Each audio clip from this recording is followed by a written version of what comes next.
We now proceed to the next part of our conference, which is a panel discussion on combating piracy, terrorism, and enhancing maritime security. Before we begin the same, please do not forget to scan the code on your tables to know detailed introductions of all our panelists. Also, our team will be circulating a paper. I think most of you have it on your tables. So you can use those papers to put in your questions and hand it over to the Marex team at the end of the panel discussion. And we'll take it from there. To set the tone to this very important concern, we have today the best and the most appropriate person to deliver the prelude to this particular panel discussion. I invite on stage Vice Admiral Abhay Karveji. Vice Admiral Abhay Karveji is a senior officer of the Indian Navy, and he has served various important leadership roles throughout his career, contributing significantly to Indian Navy's operation and strategic initiatives. So after Sir delivers the prelude, we would then invite the moderators and panelists on stage. Please, sir, welcome. Can we have the presentation on screen?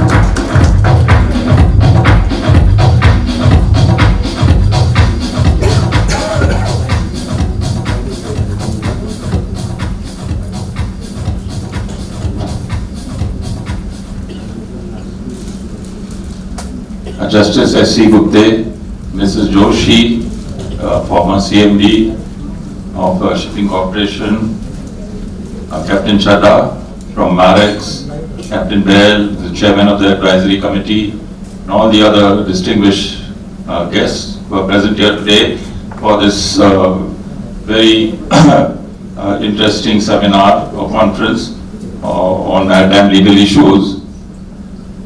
It is my privilege today to just speak to you about, for about 10 minutes, on some salient aspects of maritime security as we in India see it, and how it is evolving in the Indian Ocean region, and how it affects all of you, all of us rather, but particularly the mariners at sea.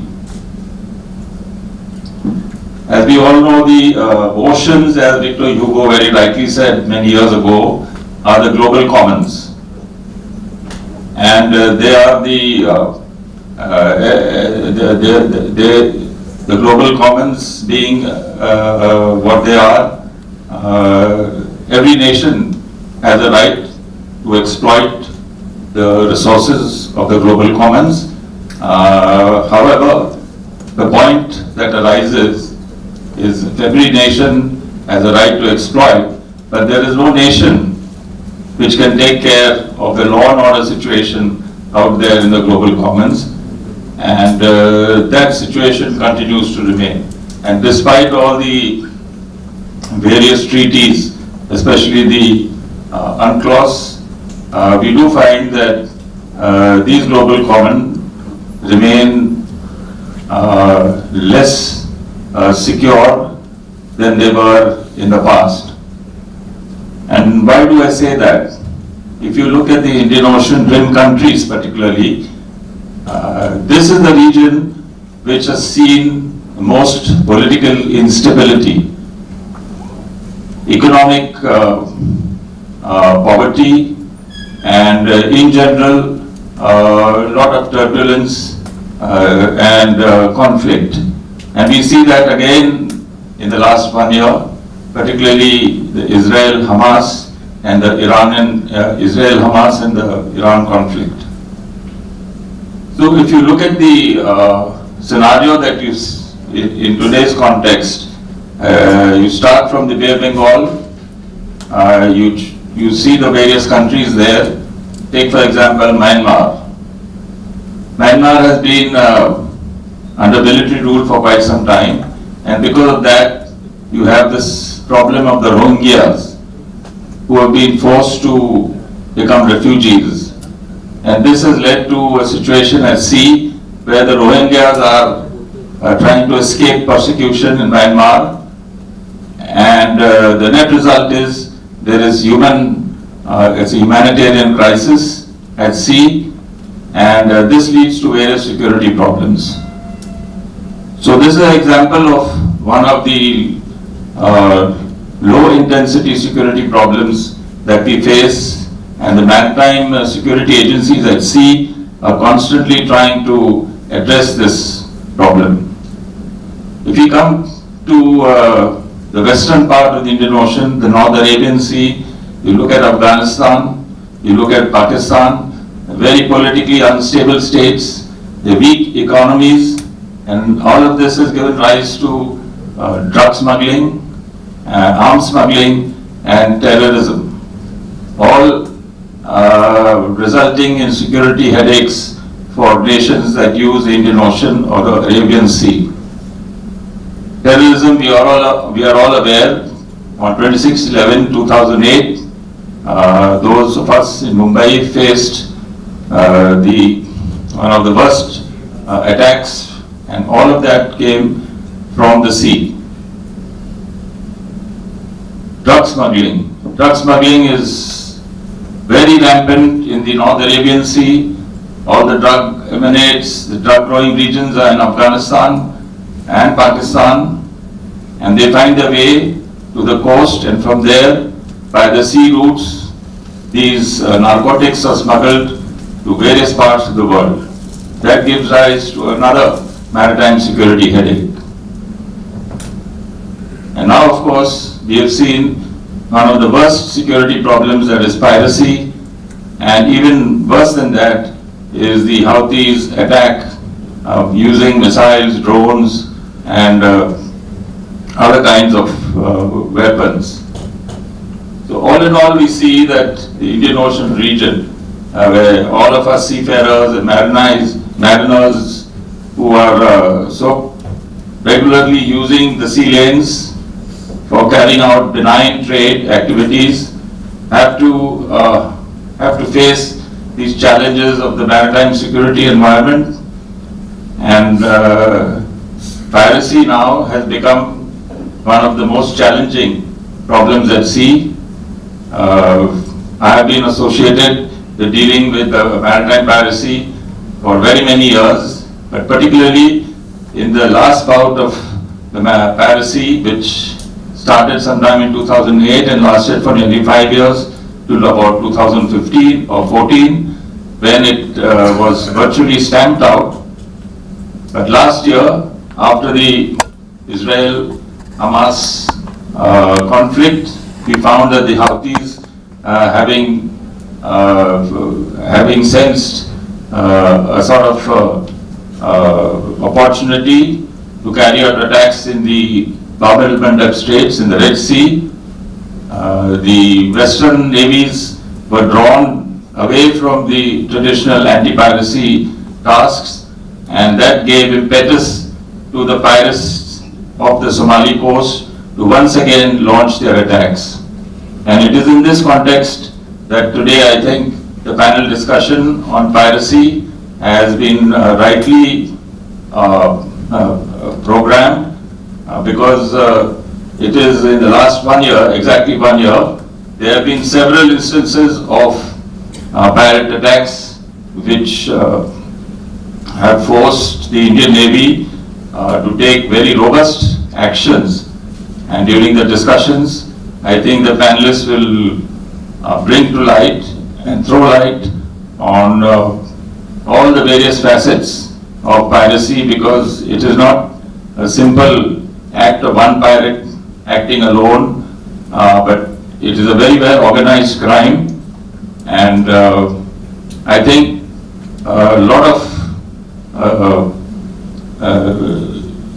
navies have put in, a lot of countries have put in a lot of effort. There is intense coordination today in tackling these problems of maritime security, be it piracy, be it attacks by the Houthis from Yemen, be it the drug smuggling from Afghanistan and Pakistan and Iran, be it the arms smuggling, human trafficking, you name it. And of course, not to mention the unregulated, unreported illegal fishing that takes place in the Indian Ocean region. So all in all, the security situation, the maritime security situation in the Indian Ocean, particularly, I cannot say that the same thing about the other oceans of the world, but the Indian Ocean region particularly is faced with all these problems, and to top it all, the challenges of climate change are also causing devastation and havoc, particularly in the smaller island nations of Mauritius, Seychelles, and the Maldives. The Government of India initiative taken by the Prime Minister and announced in 2015, which is Sagar, security and growth for all in the region. The vision is to have a cooperative architecture for addressing all the security problems, and this includes the problems due to piracy, and we have seen that this kind of cooperation, unprecedented cooperation to tackle piracy in the Indian Ocean region has paid dividends, and fortunately for the last 2 or 3 months, maybe 5 months, piracy is now once again on the decline because of all these steps taken by various countries and particularly the Indian Navy. So this panel discussion today will focus mainly on the piracy and all the other and all the facets of the challenges of piracy. So with those few introductory remarks, I think we can move on to the panel discussion. Thank you very much.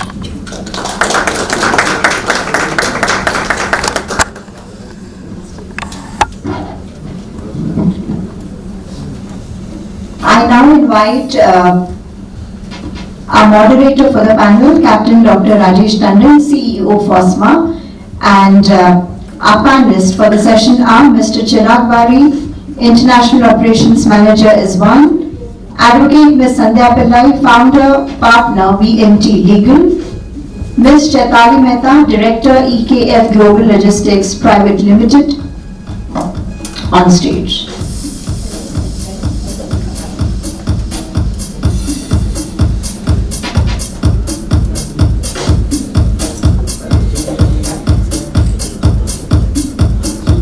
So please do not forget to put down your questions on the sheet of paper that's already on your table and hand it over to the Marex staff. Right.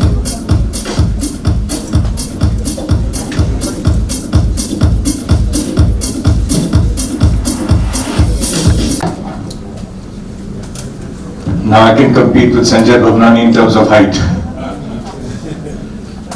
Good evening, ladies and gentlemen.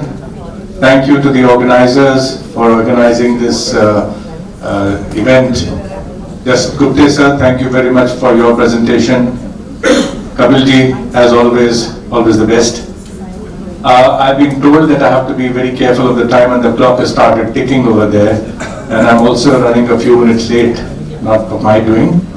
So I'll jump straight into the subject which was so ably introduced by Admiral Karve. Before I go into the question answer straight away, I'd just like to go off script and just mention a few things about the first target of my question, that is Mr. Chirag Bari. Chirag has been a victim of hijacking and in captivity, and after he came out from there, he was so determined to work for the cause that since then, since 2010, he has taken up the cause of welfare and seafarers and piracy, and I think he deserves a round of applause for the devotion and the hard work he's been doing. So, first question to you, Chirag. I have 2 or 3, but I'll summarize it, then you can take it all in one go. So, piracy, as Admiral Sir just said, is often driven by economic hardships and limited local opportunities. During the course of your work, you must have gathered a reasonable understanding of perhaps the social economic factors that make piracy such an appealing option, and how these root causes should be addressed. The second half is, could you provide an overview of the current piracy hotspots And it's good news, sir, that you mentioned there's a decline in the last 5 months or so, particularly in the Red Sea and around Somalia, which impacts the Indian seafarers. Are there any other new trends that are emerging? And finally, we would be amiss if we don't take a word from you with regard to seafarers' safety aspects as well. Over to you, Chirag. Thank you very much, sir, and thank you, everyone. So, I'll take the second question first about the data.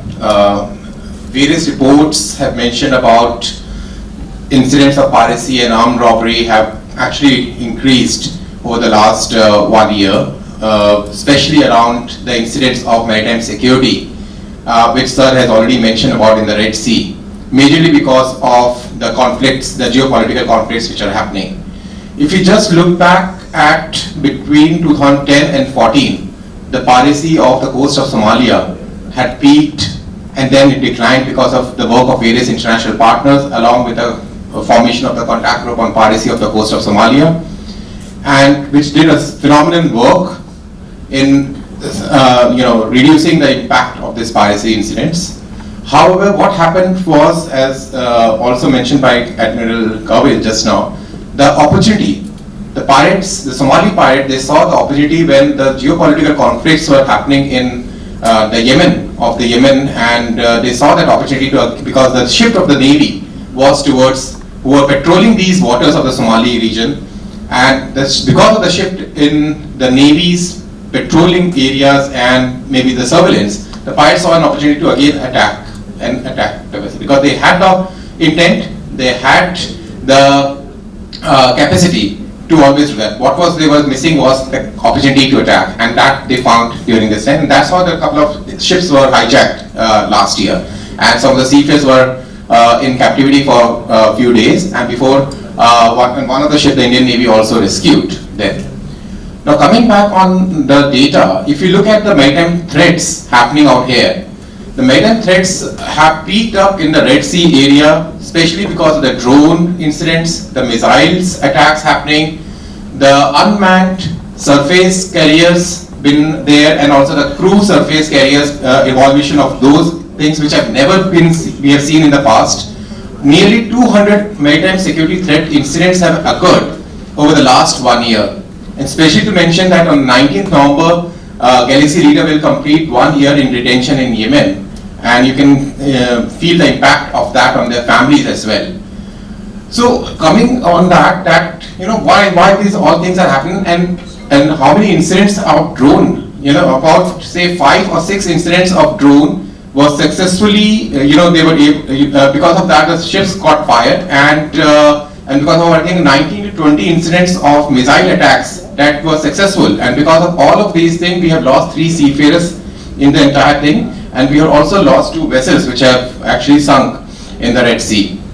That is also mostly about the Red Sea, but holistically if you look at the geopolitical thing, situation in the Southeast Asia, especially the Indonesian waters or Mexico area or in the Gulf of Guinea is also not very favorable. It's also, I'll now link it with the first question about the social governance and all that. Wherever the poverty, wherever the lawlessness, jurisdictional issues, not proper governance is there, these kind of issues have always surfaced.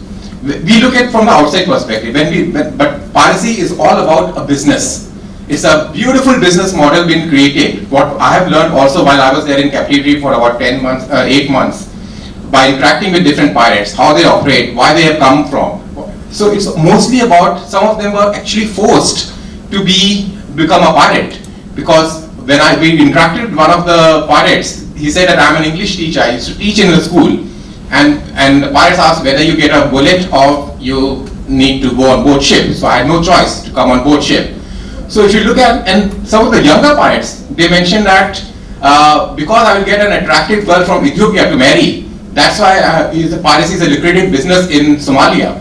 So people in Somalia look at piracy as a very lucrative business. However, it has impacted us a lot in the entire world. Now looking at to the seafarers' families and all that, in the entire incident, who has lost everything? When the seafarers were there in captivity, for 4 years, 5 years. Mine was very short period of 8 months as compared to them. And we were involved in some of these incidents when the pirates had, some of the shipping companies unfortunately had abandoned seafares. That's why they were there for 4 years and 5 years. So you can imagine the condition of their families during that period.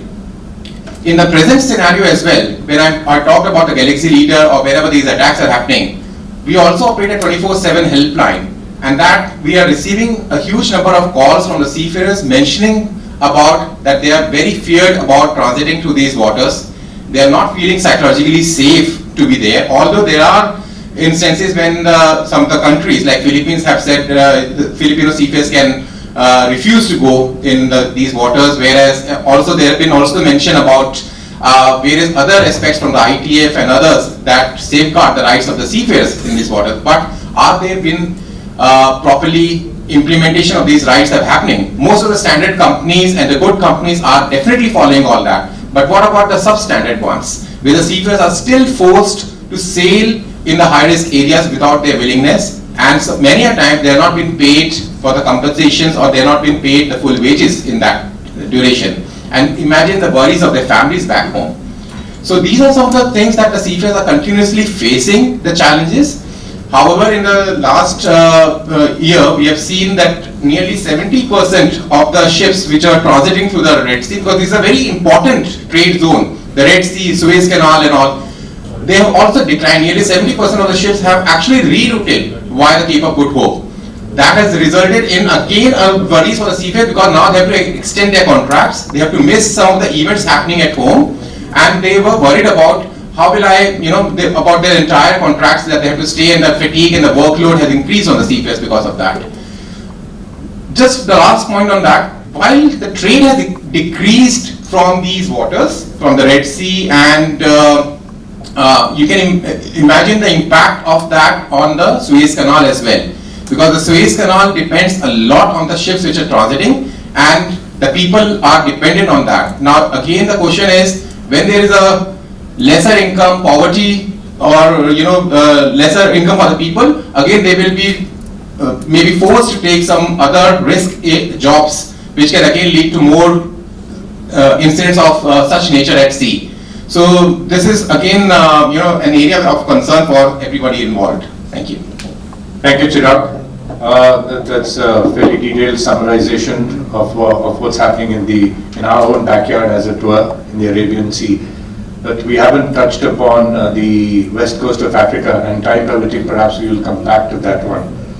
Moving on to the written script, I think I'll request address the next question to Admiral Karve. So how have piracy tactics evolved recently, and what are some of the methods being used by the pirates to bypass current security measures? How effective has international cooperation been in addressing piracy in the Red Sea region? The second part of my question would be, are there any current initiatives that you would like to share where regional countries are strengthening their own law enforcement and naval capabilities to address piracy in their backyards? Any specific efforts made by the Indian government in the area in terms of naval support? And I know you touched upon this in your opening thing, but perhaps I think you have some more slides to show us on this one. Thank you, Captain Tandon. So to answer the first part of your question as to what are the tactics being used by the pirates, I will give the example of the case of MV Runin, a Bulgarian ship which was hijacked sometime last year in the month of November or December, and then she was in the hands of these pirates for very many months. And she did carry out a few successful attacks in the waters of Somalia and beyond. So what these pirates are doing now, it is a well organized crime syndicate. There are controllers ashore who are it is a business enterprise, as Bahari has already pointed out.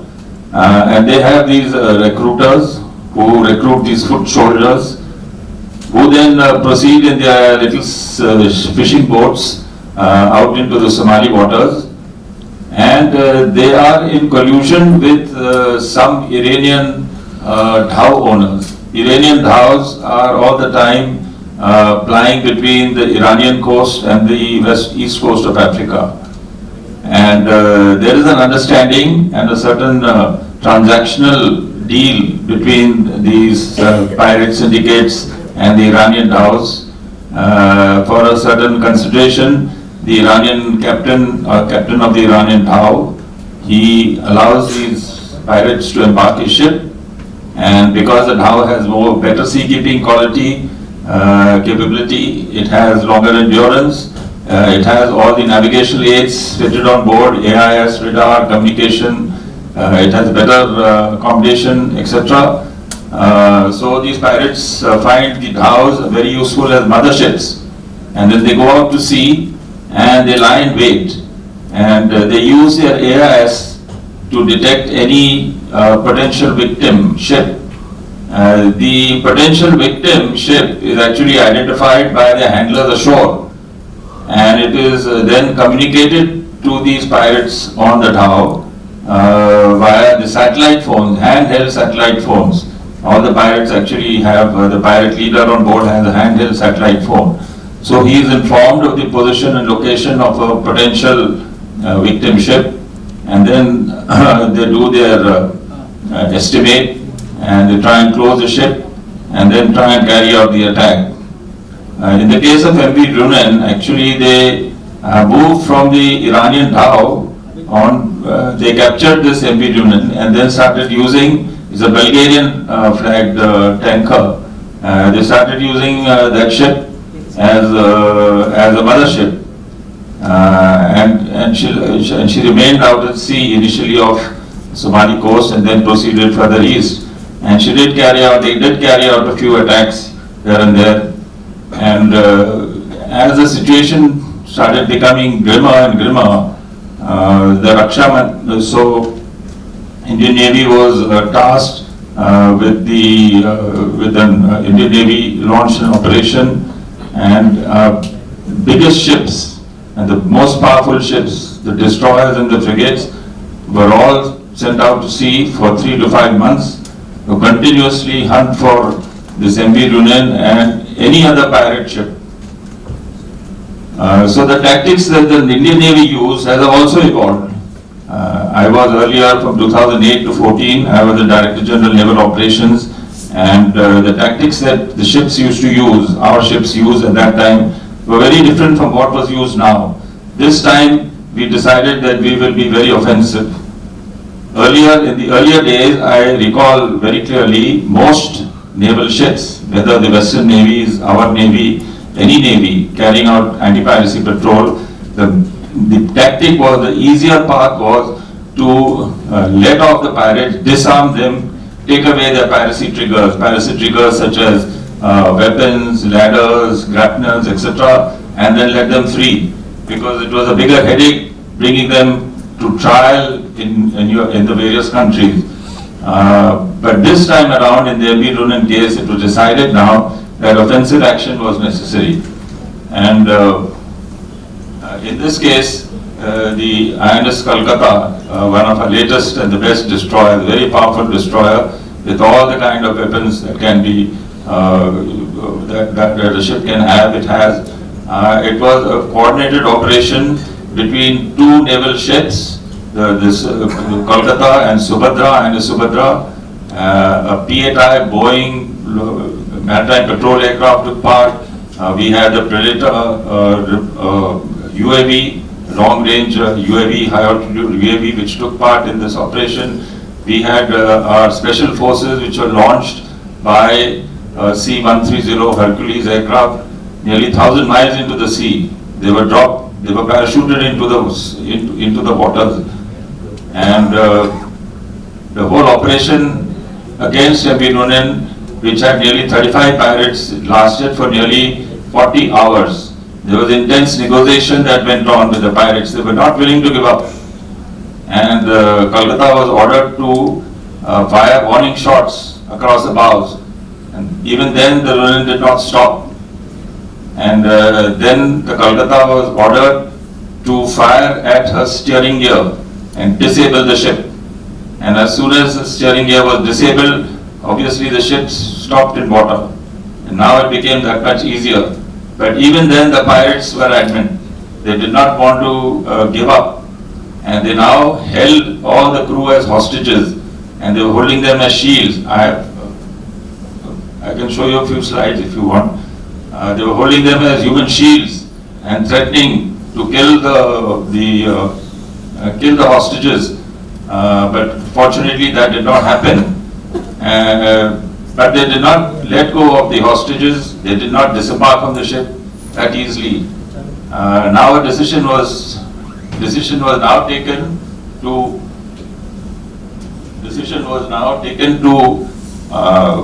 fire directly on the ship at the waterline, so that there would be ingress of water, and that would scare the pirates. But even then they did not do that. And what finally turned the tide in the table against the pirates was when during one of the firings on the ship's hull, a shrapnel from one of the firings hit the leader of the pilots in his eye, directly in his eye, and he started bleeding profusely. And that is when the pirates finally decided to give up. For 40 hours they did not give up. But all this firing, actually the Indian naval ship started when the pirates first shot at a drone, one of these small drones which the naval ship had launched to get a better photograph and get a surveillance of the MV Dunan. So I have a few slides just to show you. Yes.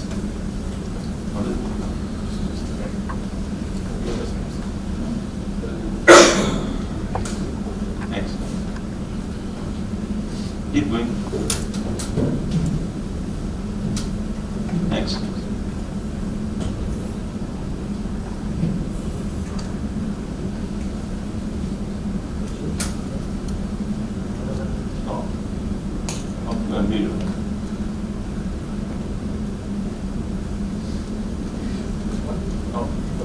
Further.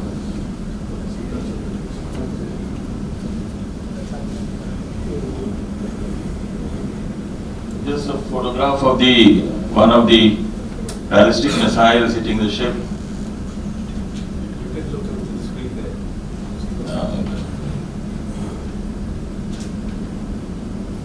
Yeah, so this is the MV Dunan. It is a bulk carrier, and you can see the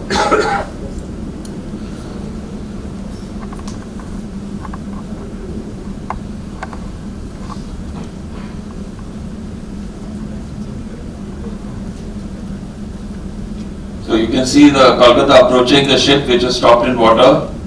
This communication was established. You can see that the pirates are shooting down this drone, and which actually triggered the whole sequence of events. The firing shot, which was fired astern of the ship, asking it to stop. Here you can see they're holding the crew as human shields. And then when the steering gear was fired at, it loses steerage way. And then you had the second ship arriving on the scene. Here you have the C-130. He's the parachuting the Marine Commandos, what we call Marcos. CFF is combat free fall, and they are dropped into the water, and they are trained to do this. And eventually the pirates surrendered and they brought on board the warship 35. But the challenges at the time was that you had to, when you fired all these warning shots, you did not want to hit any of the hostages. These pirates were very hard negotiators, and they were being controlled by people from ashore. So I just wanted to show you some of the slides to give you an idea, because the question was tactics. And just to give you the second part of the question, what are the initiatives? I think one of the biggest initiatives taken by the Government of India particularly is the enactment of the Anti-Piracy Act in 2019. The whole exercise was started in 2012, but it did not reach anywhere. It was restarted in 2017, and now the Anti-Piracy Act 2019 has given more teeth, because in 2008 to 14 or 2008 to 2012, nearly 120 pirates, and I was there as DGNO. We had captured them at sea, brought them to Mumbai, and they were tried in the magistrates court. But unfortunately, in the absence of the Anti-Piracy Act, there were no provisions, specific provisions under which they could be tried for acts of piracy. And therefore, various sections of the Indian Penal Code, sections of the Arms Act, sections of the Foreigners Act, and even sections of the Passport Act had to be invoked to press charges against them. And one was such a funny charge, was entered Indian waters without proper passport. This was one of the charges. So you can imagine, and it is commendable that in the trial, the magistrates court awarded nearly all of them 7 years imprisonment. But unfortunately, they were convicted. They were ordered a sentence of imprisonment for 7 years, but that had run concurrently. The trial itself took nearly 6 years, or nearly 7 years. So at the end of the trial, they were set free, and they were repatriated back to Somalia. And they were very happy to stay here for 7 years, because they lived a better life here than they would live in Somalia. They would get 3 square meals a day, and they got all their medical treatment done, and they made a lot of friends over here. So these are the lighter side of piracy. Thank you, sir. I think in lighter vein, they would probably, did they get their cup as well? We don't know that. Shipping is carried out for the commercial aspect, so I'll now address the question to Chaitali ji. And I know your focus is on a certain vertical within the shipping commercial side, but the question is more general in nature. So we have been dealing with this Red Sea, Somalia, Gulf of Guinea piracy malaise for over 2 decades now. How has this impacted global trade, freight and insurance costs and the economies affected countries in the region? I'll do the second half. I'll give you the question after you finish the first half. Good afternoon, everyone, and thank you, Marex, Capital Kamal, and the FEEM for this opportunity, and thank you, Captain Tanda. Till you pose this question, we've always looked at it from the other angle, that is affecting the shippers, the importers, and the logistics industry, where I come from, that is the customs brokers and freight forwarders point of view. Never dealt in depth into, why would this happen, because obviously there were very visible results of the piracy, the changing of routes and all. But while I was researching on this question, came across a lot of interesting facts. I know Mr. Chirag and Admiral Gargi have already discussed a lot of things. I have to say that compared to earlier, we've had more attacks, the attacks increased by 20% in 2023, with about 194 incidents as compared to what it was in 2022, 161 incidents.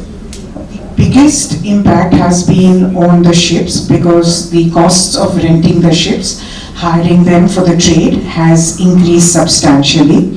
Along with that, like already it has been mentioned by Mr. Chirag about the insurance costs increasing. Somebody has to pay for all of this, and considering that these are pretty much merchant navy ships that are being attacked, the ultimate consumer, that would be the shippers and the importers in different parts of the world, including India, would end up paying for it. So our insurance premium, the cost of equipping the vessels with security equipment, increases your risk insurance premium as well as your kidnap and ransom.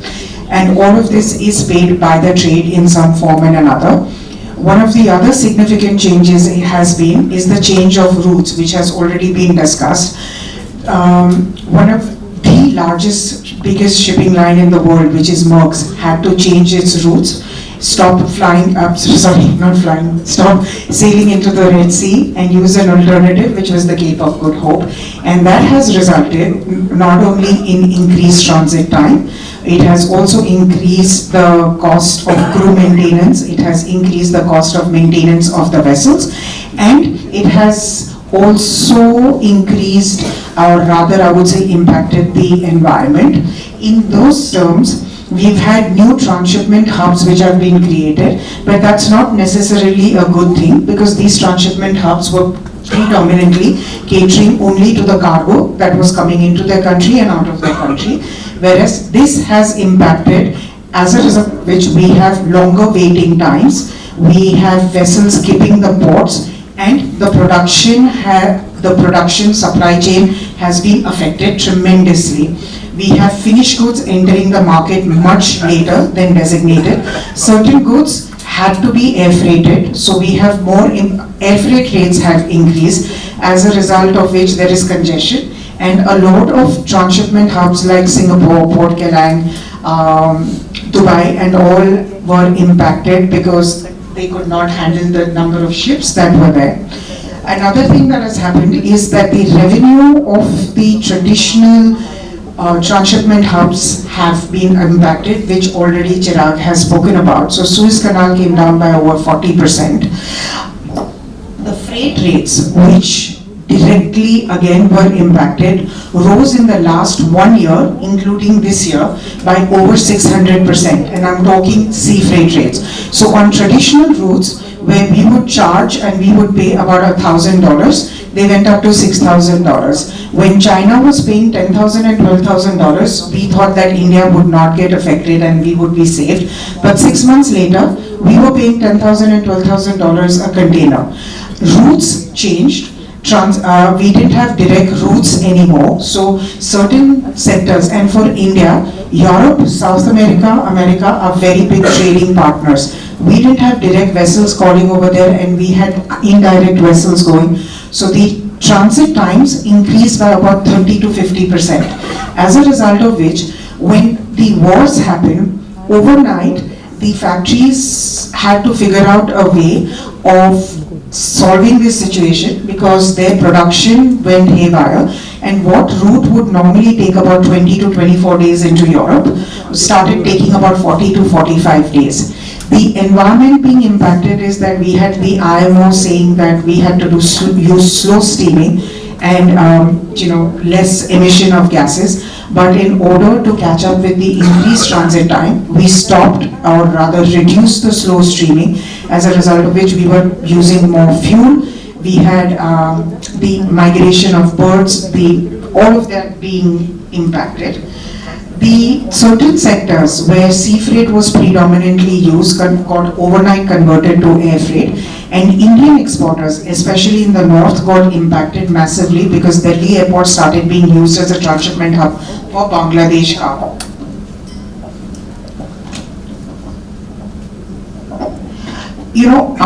Even though it does not affect us directly, I would like to mention that the cruise cost increase with their own medical as well as their life insurance increase, and again that boils down to who's going to pay for it, and if these are merchant navy ships, then it is the importers and the exporters. The cost of goods has been impacted, and the costs have definitely gone up by 10 to 15%. India's own GDP has been affected, and the war has brought down, I'm sorry, this is a little technical, so I'll have to read my notes.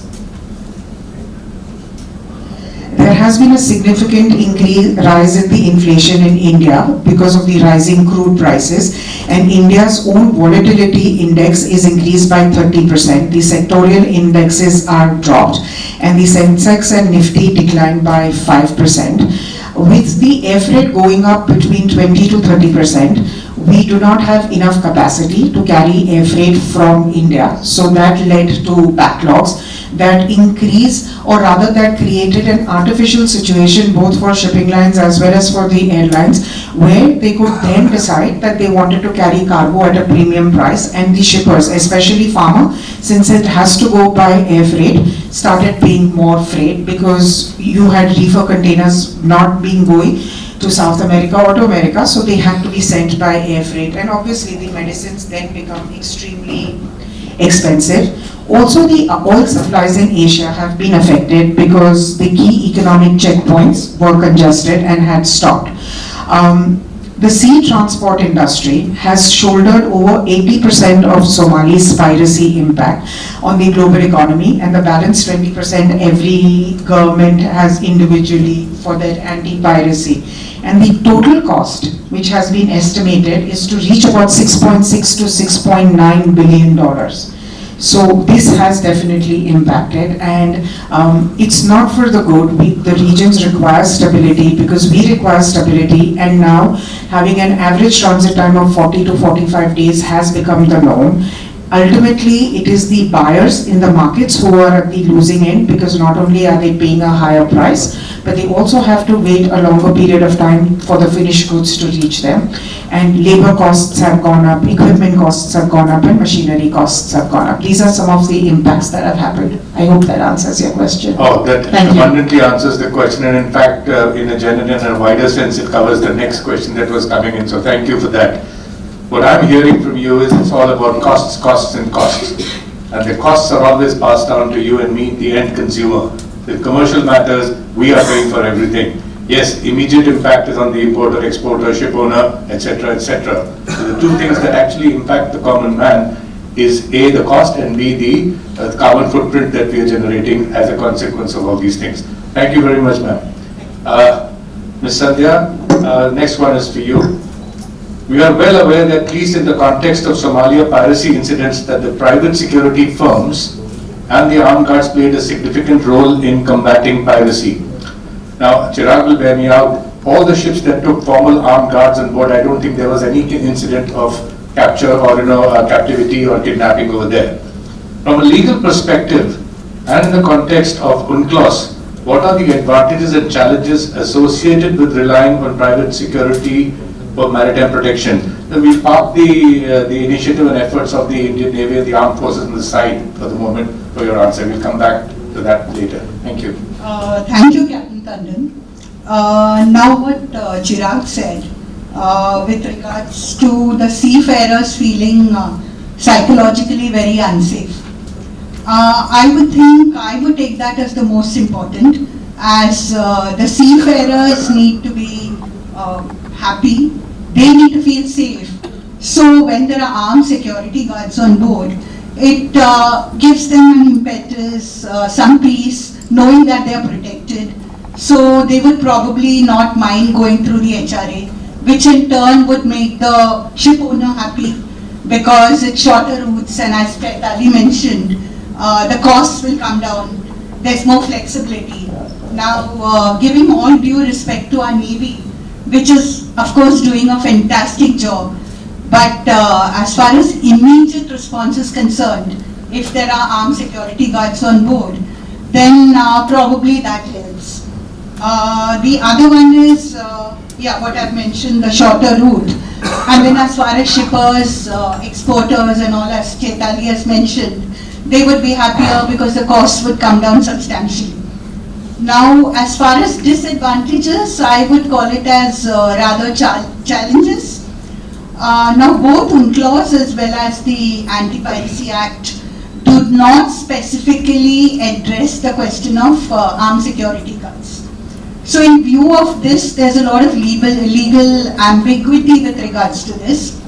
So there's no set rules and regulations which cause a lot of issues with regards to the nature of engagement, with regards to the liability regime and all of that. Further, it also may undermine the master's overriding authority, in the sense, if you have a contract with the armed security guards, and the contract says that in case of a particular incident, the armed guards, would be the deciding factor. So then where is the master? Where does the master stand? So I'll come to that later with how to address the challenges. The other one is jurisdictional issues with regards to the coastal state, the flag state, as well as the statehood of the armed security guards. So this may create an issue. Then between the coordination between the various authorities, the coastal state, the shipboard crew, the international regulations, so the coordination issues. So these are some of the challenges that I would say, with having private armed security guards on board. Also, armed security guards were probably a necessity because merchant ships are not allowed to carry arms. So this was the way forward, and as Admiral Karve and Chirag would say, that there are no incidents when there are armed security guards on board.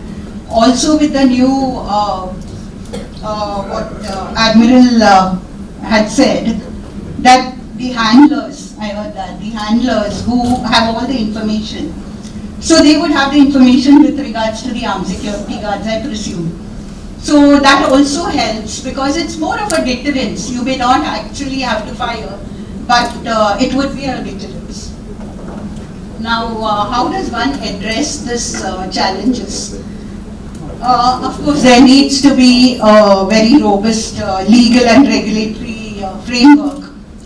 Another issue I would like to address is with regards to, say, the PNI. Now, the PNI is not strictly influenced by the armed guards. However, there may be certain things that fall outside the cover of the PNI. Say, for example, there's an incident on the vessel. There's some firing that happens with a particular type of weapon. Now, that may not be covered under PNI. So, owners have to be very careful first. They have to address the flag state. What are the flag state regulations? Do they have any particular requirements? What are the arms on board? Is it allowed by the flag state? What are the regulations when the vessel comes into port? Are they allowed to come in? Are they allowed to board the vessels? I believe, I'm not very certain of this, but I think India does not allow the armed guards to board from any of our ports. And I think they are allowed to come in, however the weapons are sealed in, properly sealed, and then I think the entire details are given to our, to our authorities.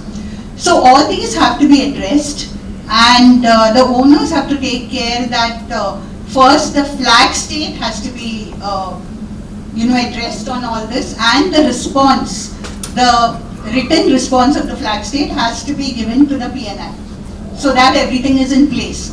Further, there should be no conflict between the charter party, because again, if there is an incident and, I don't know whether it really happens, Admiral Karve would have more knowledge of that. However, this is just a situation that could happen. There is an incident and the armed guards are in charge and they tell the master, okay, fine, we cannot proceed this way, you proceed, the other way. Now, though the master has overriding authority, if the contract says otherwise, he has no option. And in a conflict situation, you don't know exactly, what would be the response. In that case, what would happen to the charter party? So there would be a conflict. So all this has to be taken care of. Further, we should not forget the best marine practices, which have to be taken care of. SOLAS has to be taken care of. ISPS. So I think I would stress maximum upon the contract, whether it be with the armed security guards or elsewhere, so everything has to be in sync, so that tomorrow there shouldn't be any conflict with that. Briefly, if you can also tell us, are you aware of any changes to amend the UNCLOS or the legal frameworks to address this? Now, we know India has done the Maritime Anti-Piracy Act, but is there any regional cooperation within the affected states? Are you aware of anything? So UNCLOS, there's been a lot of discussion amongst the member states with regards to amending the UNCLOS and including piracy. However, the problem is that it's not easy. It's very, very difficult, and to bring about that change would really take a lot of effort and time. So as of now, there's nothing. However, IMO has brought out a lot of circulars with regards to armed guards and the details and how to take care. So IMO has been very proactive. The group, Somalian, the group that has been proactive. So I think at the end of the day, what we require is a dialogue between all the international community, cooperation. I think that's the only way forward. But my personal opinion is that yes, armed guards do help, and they should, continue, because as having sailed on ships myself, there was an incident when we were chased by pirates, and of course at that time we just used other measures, not armed guards. But today I would say that yes, I think you would feel safer with armed guards on board. Thank you. Thank you, Sandhya ji. Whatever happened to the good and safe passage at sea for seafarers who are carrying out their job at their workplace? Something needs to be done, and with all due respect to IMO and circulars, they lack teeth and implementation, so the seafarers are left to fend for themselves. I'm speaking like a seafarer now. I'm mindful that we have to throw the floor open for questions from the audience, but I have two quick questions, one for Chirag. Chirag, can you briefly talk about the joint effort that DG Shipping has been taking with organizations like yours to support seafarers? Thank you, sir. So I think that there's a phenomenal work being done by the Director General Shipping since the era of Somali piracy erupted. Earlier when I came back from captivity, there was hardly any data available with the DG Shipping. But then when we started working with when I was working with the Maritime Piracy Humanitarian Response Program in PHRP, we started working with the DG Shipping very closely on all of these matters to try and help those families who were still, the seafarers were still in captivity and all that. So in briefly, I will tell you that a lot of rehabilitation work was done for the seafarers when they returned home. A lot of companies were doing things on their own, but I'm talking about the seafarers who were abandoned. Some of the seafarers, unfortunately they were abandoned and they were not helped. So in those cases also the DG Shipping came forward and worked with the industry, with associations like MPHRP, with the unions and everybody involved in it, to ensure that the seafarers who returned home, they were provided jobs as well.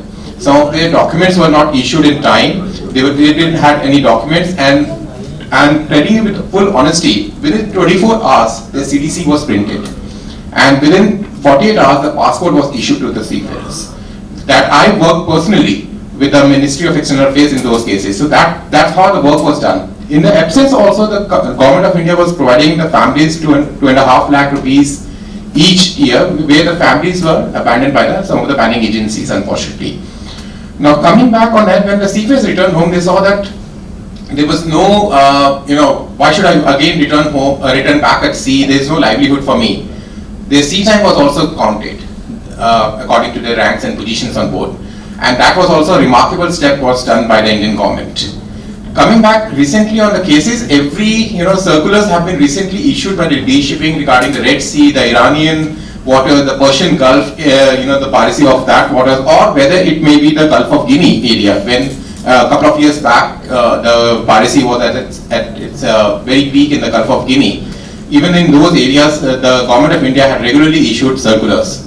Besides that, there were a lot of cooperation being going on by the Government of India, including the DG Shipping, at various international forums, including the SHADE, CGPs as I have just mentioned, and other IMO and ILO platforms to suppress these piracy issues. Thank you. Thank you, Chirag. Admiral Karve, just one last question for you, and probably provocative. Do you think the current Houthi attacks by drones and missiles can be prevented if there is a political will, and setting aside any political complications with such a move, how easy or difficult is it to find a military solution? Now before you go, you did mention that you've taken the offensive, but can you elaborate a little more in terms of the drone attacks in Red Sea, not necessarily Somalia pirates, please? Thank you.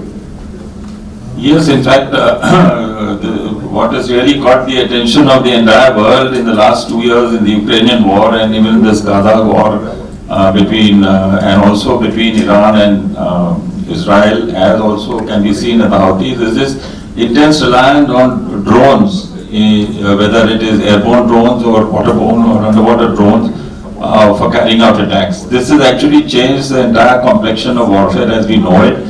And I will inform you that from my discussions with the people in the Army, Navy and the Air Force, there is a complete overhaul of this approach towards drone warfare. And all the three armed forces are now going in a very big way for the drones. Now coming back to the Houthis, whether they will continue to use. They certainly have a supply chain, and it is very clear that not only drones but every other kind of missile being launched, every kind of weapon being used and launched by them is coming from Iran. Iran is getting a lot of support from other countries, and this is geopolitics at play in full force. Whether it will be halted by kinetic action, to some extent, yes, but it cannot be completely stopped because the supply chains are alive and kicking, and their sources are essentially from Iran, and Iran is also getting support from other countries. So I do not think the Houthis will be defanged in the manner in which the Americans and the British, basically the American and the UK forces, military forces, their navy is trying to neutralize their capability, but their success has been only partial, and they can be re-equipped and rearmed quite easily.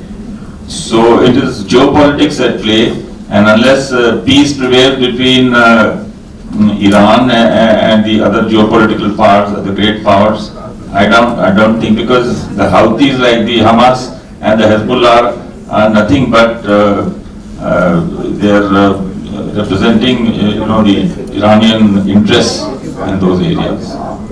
So it's easier said than done. Thank you all of you. I think I'll throw the floor open for any questions from the audience. There are a few.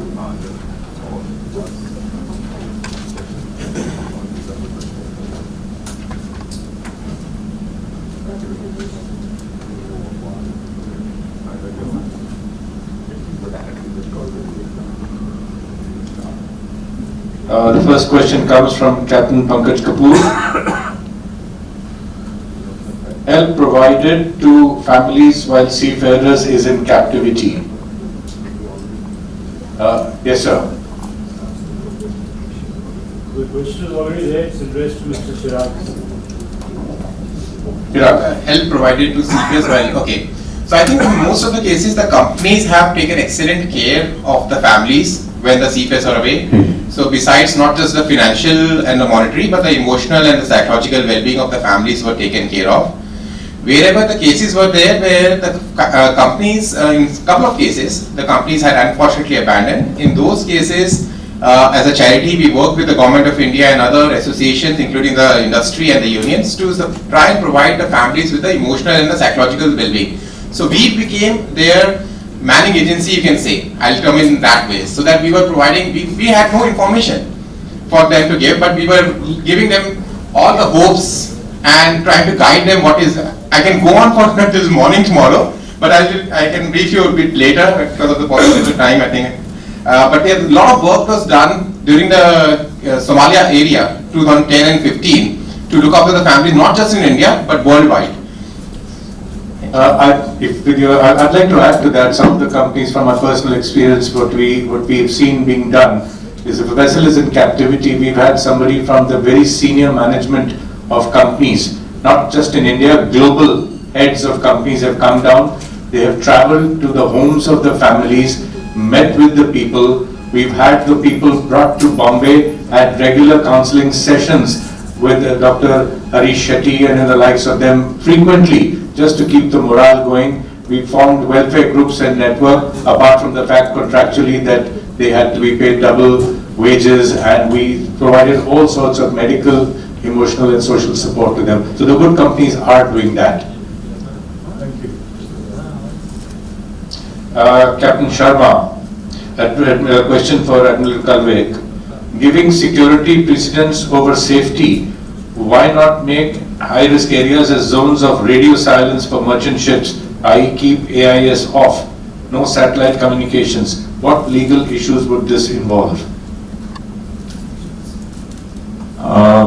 This is the first time I've come across such a suggestion to keep AIS and all communications off.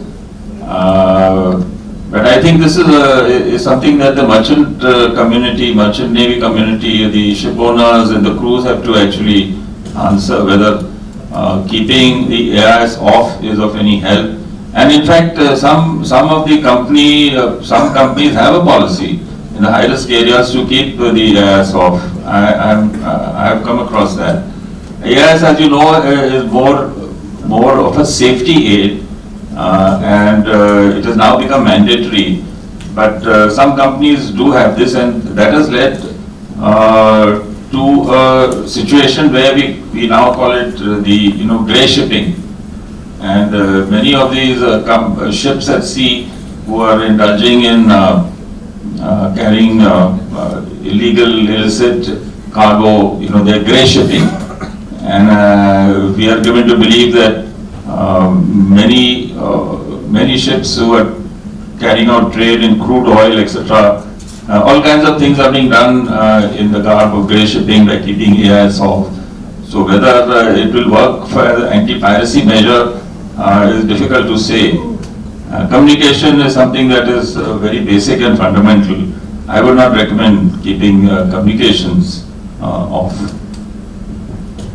So there's another question, follow-up of the similar ones. What specific best practices are recommended for vessels transiting high-risk areas as on today? Is there anything additional that you would, has been ordered or you suggest? Right. So I think these best practices which have evolved, and I will tell you in 2008-9 when the BMPs were first introduced, many Indian shipping companies were very reluctant to do that because it involved extra cost. Take for example Citadel. I recall that the Chief of the Naval Staff had to complain to the Ministry of Shipping that the Shipping Corporation of India ships have not yet complied with this BMP of creating a Citadel. It was so essential, and we have seen that Citadel has been a heaven, and the crew have escaped the wrath of the pirates because of the Citadel. So Citadel is a great thing to have. The barbed wires all round is also very great. The high pressure seawater and of course the private security guards. I think all of this has really paid dividends. I don't think anything further is recommended to be done, and these are easy to do, and now people are used to it, and particularly the guards, as was already brought out. They are a big deterrent. They come with all their usual problems. But ships having guards have escaped by and large. I think these are good enough. Yeah, please. Second, I think the most important point, in addition to what Sir mentioned, is our crews, vigilance, and continuous watch on the. I think that will never go away, and they cannot be complacent in any of these waters. That is the bottom line. Even if there is no incidents happening, the crew must be prepared well enough to look after, to have special lookouts in these areas. Thank you. Lookout, and one more thing which I may add, when the BMP is of course high speed. High speed itself 80 knots and above, of course all ships can't do, but most ships who can do it must resort to very high speed, and if a watchkeeper finds some suspicious, there is a zigzagging and evasive steering. These practices are very well known and they really help. Thank you. I think there is a question from one of the students over here, Shrisha Tandel. It's addressed to you, Admiral Karve, but I think I'll venture an answer first before you go. How would you propose a permanent solution to the piracy problem, considering many countries are investing in huge amounts and resources towards the issue? The government of India invests a lot of things on law and order in the country. Have we become crime-free? I don't think so. But would you like to add to that? Yeah, but as we all know, we have been saying, the piracy off the coast of Somalia is essentially a land problem. It's a problem of terra firma, of malgovernance, misgovernance, no governance, of poverty, economic poverty in Somalia. And that is something that the United Nations has to address, and we've been talking about this. So there is something called the transnational government in Somalia, which is, there is a federation of Somaliland, of Puntland and Somalia, and they're fighting and their clans, and on top of that there's Al-Shabaab. So it is a governance issue on land, which manifests, in the form of piracy, because there is no vocation, there is no source of income. So these poor fellows have, this is very, very lucrative. It's a business model. They earn millions and millions and billions, in fact, 7 billion in 2012. So this is something which will keep cropping up. It is as ancient as shipping. Somebody said, that's a Malaysian, old Malaysian saying, the first ship that was, first boat that man built was to carry cargo, and the second boat that man built was to attack that cargo. So this piracy is there since time immemorial. So it has been there, you know, one can talk of the history of piracy, but yes, in modern day also it is there. So you are the favorite person of the crowd here. There's one more question for you. Comes from Mr. Harsh Books, Maritime lawyer. Can regularizing fishing activities like issuing licenses to fishermen of Sagar countries help in regularizing coasts? Yeah. If I may just elaborate my question. A lot of times we find that there are insurgents from across the border who claim to be fisher folk or fishermen who have sort of bounced their jurisdiction or the borders. Now, if the Indian Ocean region, like the SAARC community, or comes together and forms a regularized,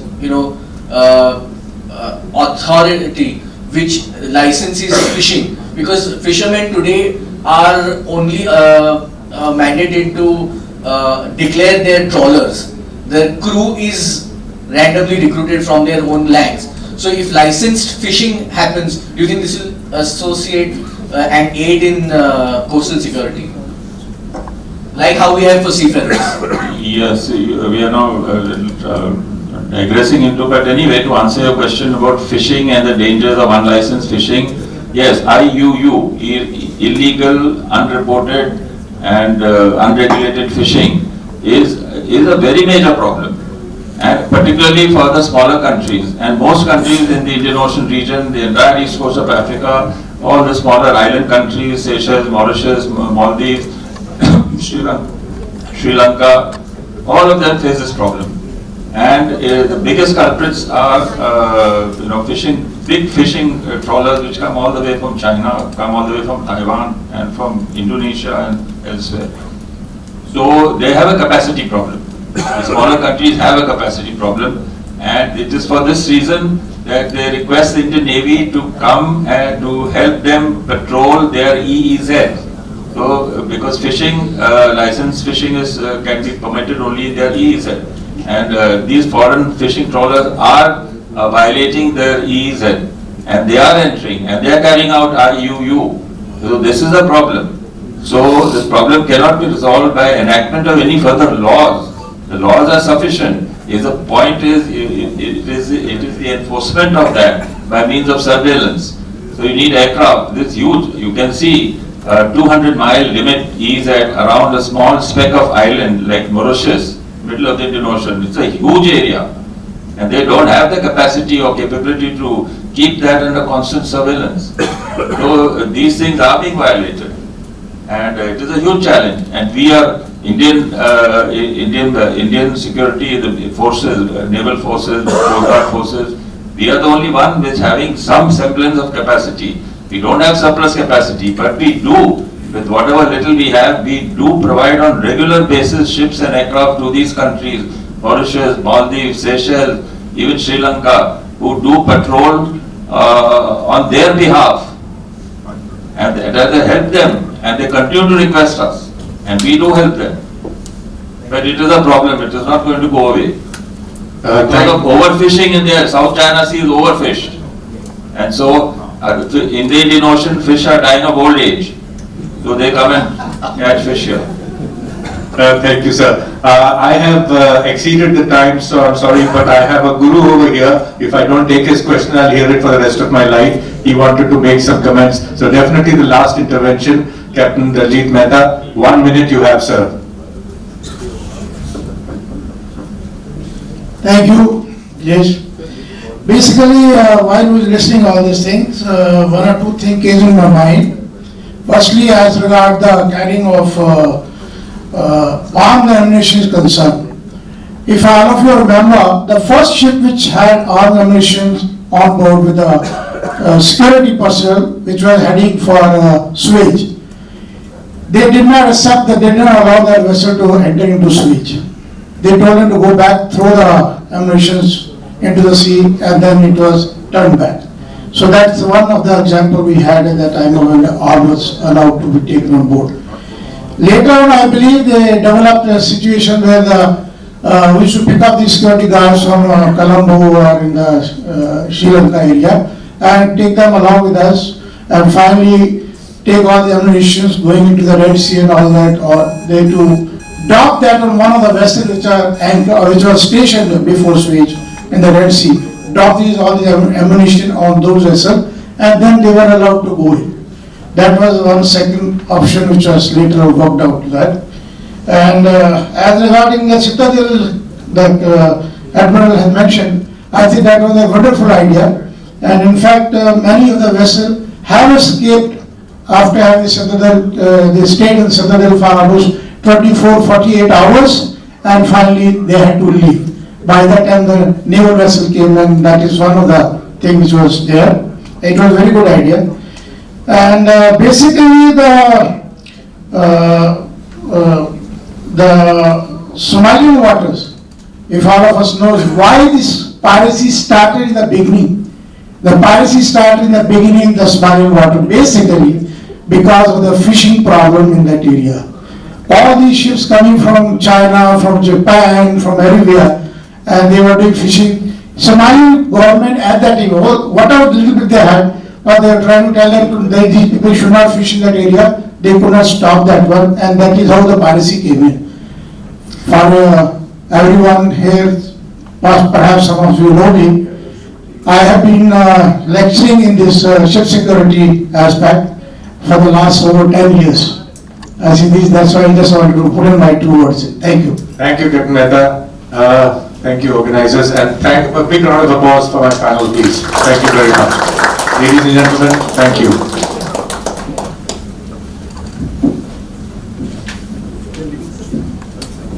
Requesting the panelists please be here.